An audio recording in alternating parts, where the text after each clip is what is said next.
Welcome students, हम बात करेंगे प्रैक्टिकल एप्लीकेशन ऑफ मैट्रिसेस की। और जो हमारे पास डेली लाइफ से रिलेटेड एक स्टेटमेंट है वो ये है कि in particular street a milkman gave 13 kilo milk in house 1, 8 kilo milk in house 2, 9 kilo milk in house 3 in first week, then 10 kilo milk in house 1, 14 kilo milk in house 2, 19 kilo milk in house 3 in second week. Write this information in the matrix form and state its order. अब देखिए matrix में जो ये information है, जैसे बताया जा रहा है कि एक खास गली है कोई जिसके बारे में इन्फॉर्मेशन है कि उसमें पहले हफ्ते एक दूध वाले ने 3 घरों में जो है वो दूध बेचा। पहले घर में 13 किलो है, ठीक है, दूसरे घर में 8 किलो और तीसरे घर में 9 किलो है। इसी तरह दूसरे वीक में दूसरे हफ्ते उन्होंने हाउस 1 में 10 किलो, हाउस 2 में 14 किलो और हाउस 3 में 19 किलो मिल्क जो है वो बेचा है। अब इस इंफॉर्मेशन को मैं मैट्रिक्स फॉर्म में लिखूंगा। तो आप जानते हैं मैट्रिसेस में जो हम नंबर्स लिख रहे होते हैं वो रोज में और कॉलम्स में लिख रहे होते हैं। जो हॉरिजॉन्टली मतलब इस तरतीब में नंबर्स लिखे जा रहे होते हैं इन्हें हम रोज में कह रहे होते हैं, जबकि ऊपर से नीचे तरतीब में जो नंबर हम लिख रहे होते हैं उन्हें हम कॉलम्स में लिख रहे होते हैं, या हम कहते हैं कॉलम्स के एलिमेंट्स हैं, ठीक है। तो अब कॉलम्स में हमारे पास मतलब 2 केस हो सकते हैं। हम हमारी मर्जी है कि हम मैट्रिक्स अपनी मर्जी से बना सकते हैं, उसकी अरेंजमेंट कर सकते हैं। मैं अगर फर्स्ट में यूं कहूँ कि मैं रोज जो है मतलब इसमें हाउसेस की जो नंबरिंग है वो कर रहा हूँ, हाउस नंबर्स, ठीक है, और जो कॉलम्स हैं इसमें मैं वीक नंबर्स को अगर रिप्रेजेंट कर रहा हूँ, ठीक है। तो मेरे पास टेबल कैसे बनेगा, मैं यहाँ पे लिखूंगा वीक 1, ठीक है, week number 1 and week number 2, जबकि यहाँ मैं लिखूंगा हाउस 1 जिसे मैं H1 लिख रहा हूँ, ठीक है, हाउस 1, इसी तरह हाउस नंबर 2 और हाउस नंबर 3। अब इससे मुझे करने से क्या फायदा हुआ कि जो मेरी इंफॉर्मेशन है कि मैं जो, क्योंकि मिल्क की क्वांटिटी को मैंने एक जगह पर सेव करना है, ठीक है, उसको अरेंज करना है तरतीब में। तो मैंने देखा कि हाउस 1 में मैं मतलब जो ये मुझे इंफॉर्मेशन मिली है फर्स्ट वीक में 13 किलो मिल्क सोल्ड हुआ है, ठीक है, हाउस 2 में 8 और हाउस 3 में कितना जी 9, ठीक है। इसी तरह वीक 2 की अगर बात करें तो हाउस 1 में 10 था, हाउस 2 में 14 था और हाउस 3 में 19 है।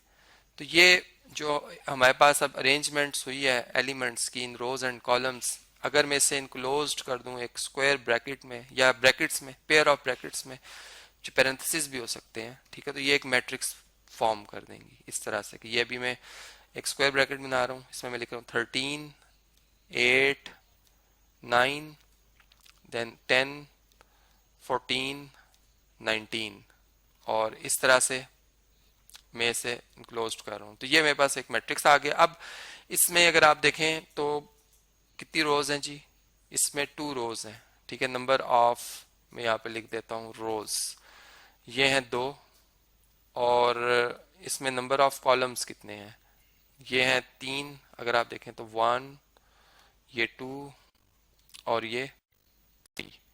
रोज कितनी थी 1 एंड 2, तो यानी रोज नंबर तो लिख दिया आपको। नंबर ऑफ कॉलम्स कितने थे वो इधर मैं लिख रहा हूँ, ये मेरे पास आ गए 3। तो ऑर्डर क्या बनेगा 2/3, ठीक है, जो कि मैंने मैट्रिसेस के कंसेप्ट लेक्चर में भी इसको काफी दफा बताया है, ठीक है, आप वहां से भी इंफॉर्मेशन ले सकते हैं। तो ये एक वे हो गया हमारे पास केस 1 जो मैंने आपको बताया। अब केस 2 ये हो सकता था कि मैं वीक्स को हॉरिजॉन्टली रखता और हाउसेस की जो नंबरिंग है उसको मैं वर्टिकली रखता, मतलब कॉलम्स में मैं लिखता हाउस नंबर्स और जो वीक नंबर है उनको मैं हॉरिजॉन्टली लिखता। तो ये केस 2 चले आपसे मैं अब डिस्कस कर लेता हूँ।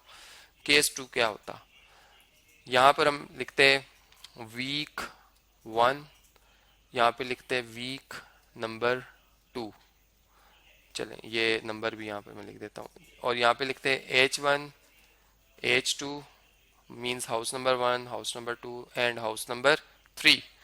अब जो इन्फॉर्मेशन हमें पता है हाउस 1 में वीक 1 में कितनी थी जी 13, ठीक है, 8 एंड 9, ठीक है, और वीक 2 में क्या थी 10, 14 हाउस नंबर 2 में और 19 जो हाउस नंबर 3 में। तो ये अब हमने इस तरतीब में जब एलिमेंट्स को अरेंज किया, और अब अगर एक मैट्रिक्स में बनाता हूँ, ठीक है, स्क्वायर ब्रैकेट सही तरह बना लूँ, जरा इसको ड्रॉ करने में मसला हो रहा था इसमें। इन्हीं नंबर्स को मैं यहाँ से कॉपी कर लेता हूँ, मेरा टाइम काफ़ी सेव हो जाएगा इससे। और अब दूसरी ब्रैकेट भी यहाँ पे मैं शो कर देता हूँ। तो ये जो मेरे पास मैट्रिक्स आया है, जिसे कि मैं कैपिटल अल्फ़ाबेट से रिप्रेजेंट कर लेता हूँ, चलें बी से कर लेते हैं। तो इसका ऑर्डर क्या होगा? अब देखें इसमें रोज कितनी है, 1 2 3, और इसमें कॉलम्स कितने हैं, 2। तो इसका ऑर्डर 3/2 है। जबकि ऊपर जो मैट्रिक्स आया था, चलें इसे मैं अगर ए नाम दे रहा हूँ, तो इसका ऑर्डर क्या था, 2/3। तो ये है जी प्रैक्टिकल, मतलब जो इंफॉर्मेशन है उसको आप कैसे मैट्रिक्स फॉर्म में कन्वर्ट कर सकते हैं।